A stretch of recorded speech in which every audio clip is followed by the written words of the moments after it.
¿La soledad es una condena que destruye poco a poco al ser humano o es un camino inevitable hacia descubrir quiénes somos realmente?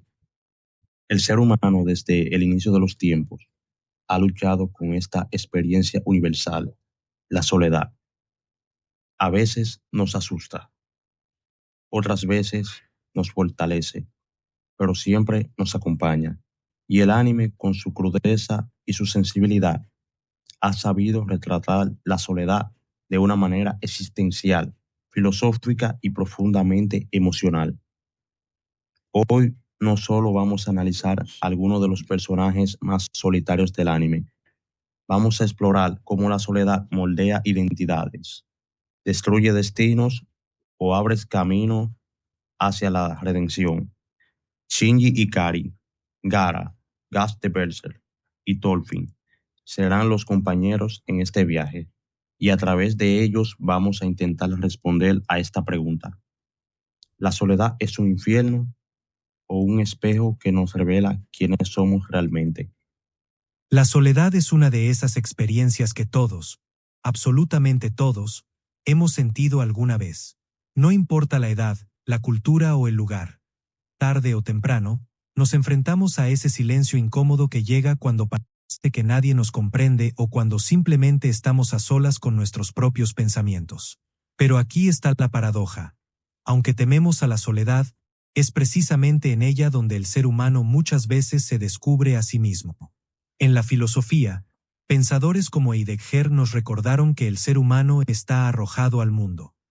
Nadie elige nacer, y sin embargo aquí estamos, enfrentando la incertidumbre de la vida. Esa sensación de estar solos frente a un universo que no da respuestas claras es angustiante, pero también es la oportunidad de ser auténticos.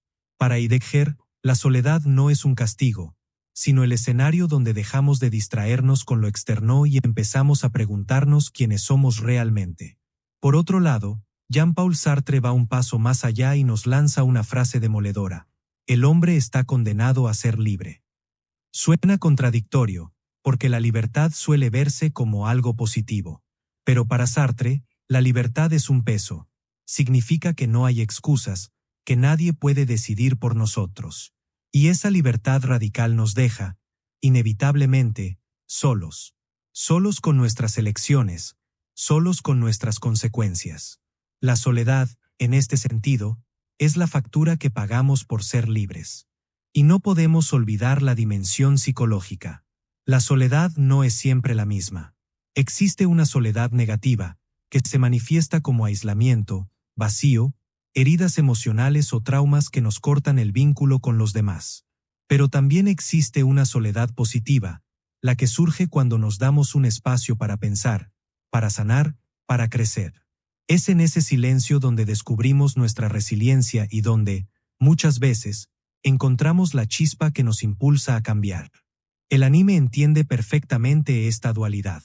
En estas historias, la soledad no es un simple vacío que atormenta, es un fuego que puede consumir o forjar.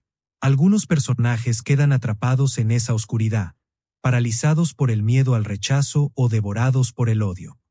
Otros, en cambio, transforman esa misma soledad en fuerza, en propósito, en camino hacia algo más grande.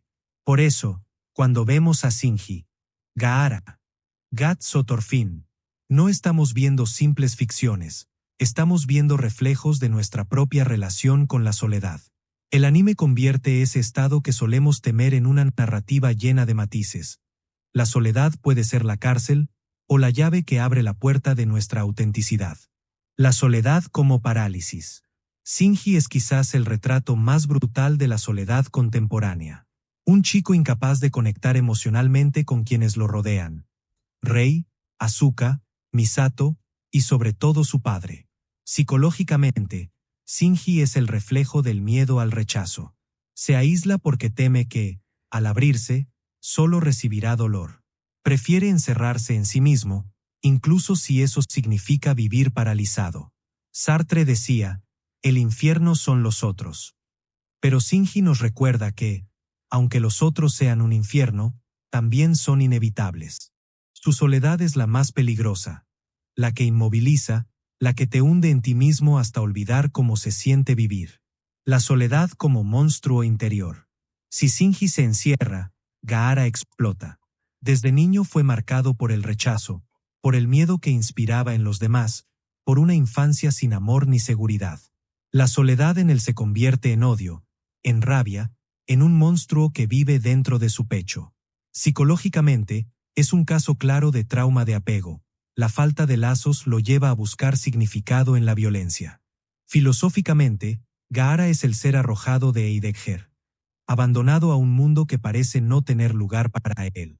Pero Gaara encuentra algo que cambia todo, el reflejo de Naruto. Alguien que sufrió lo mismo, pero eligió transformar la soledad en lazos. Y ahí entendemos, la soledad puede ser un enemigo interior, pero si se domina, se convierte en fuerza. La soledad como guerra constante. Si hablamos de soledad en estado puro, Guts es el nombre inevitable. Nació marcado por el abandono, criado en un mundo de guerra, sin un hogar ni un lugar al que regresar. Su vida es un constante vagar, espada en mano, enfrentando enemigos externos e internos. Psicológicamente, Guts representa la resiliencia llevada al límite. Convirtió el dolor en voluntad, el vacío en fuerza. Filosóficamente, encarna a Nietzsche, la soledad como destino del espíritu fuerte, aquel que carga su cruz y sigue avanzando aunque todo parezca perdido. La soledad de Guts no paraliza ni lo destruye. Es su motor, aunque lo condene a caminar siempre al borde del abismo. La soledad como camino hacia el perdón. Thorfinn es distinto. Su soledad nace del vacío. Perderlo todo, familia, patria, inocencia. Desde niño vive marcado por la venganza, por un odio que lo consume hasta dejarlo sin sentido. Aquí la soledad se convierte en nihilismo, un vacío existencial donde nada parece tener importancia. Kierkegaard y Sartre estarían de acuerdo.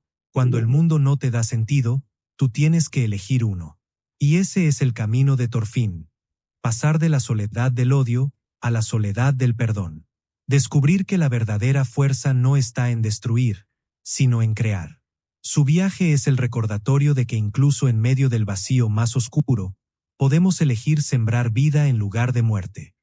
La soledad en el anime no es solo un recurso narrativo, ni un obstáculo que los personajes deben superar. Es en realidad un espejo, uno que nos obliga a detenernos y mirarnos de frente, sin máscaras, sin ruidos externos, sin excusas, y eso es lo que la vuelve tan poderosa. Cuando observamos a personajes como Shinji Ikari atrapado en el peso de existir, a Gaara consumido por el odio y el rechazo, a Gas luchando contra un destino cruel, o a Thorfinn intentando reconciliarse con un pasado manchado de sangre.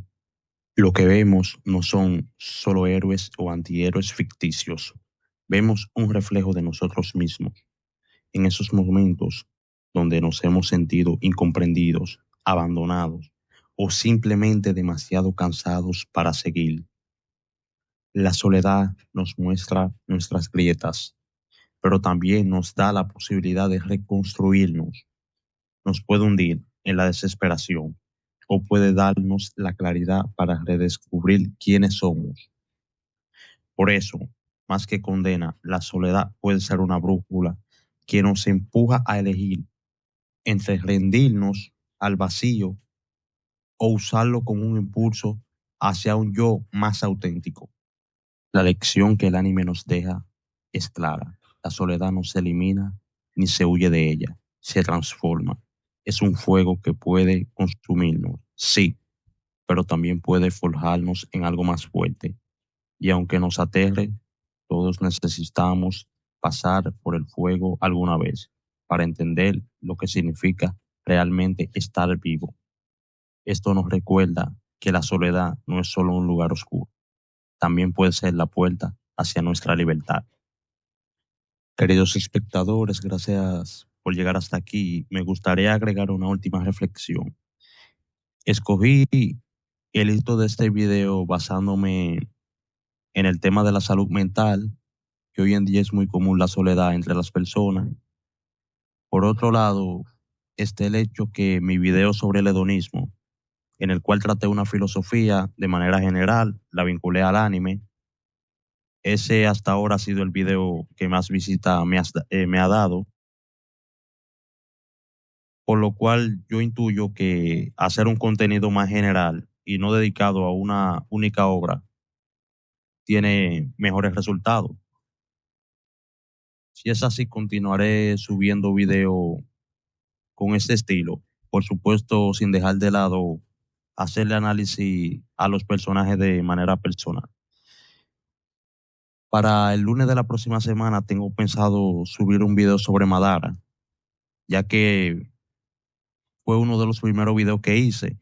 Sin embargo, quiero modificarlo y usarlo como ejemplo para la filosofía del personaje que trata sobre una utopía difícil de conseguir.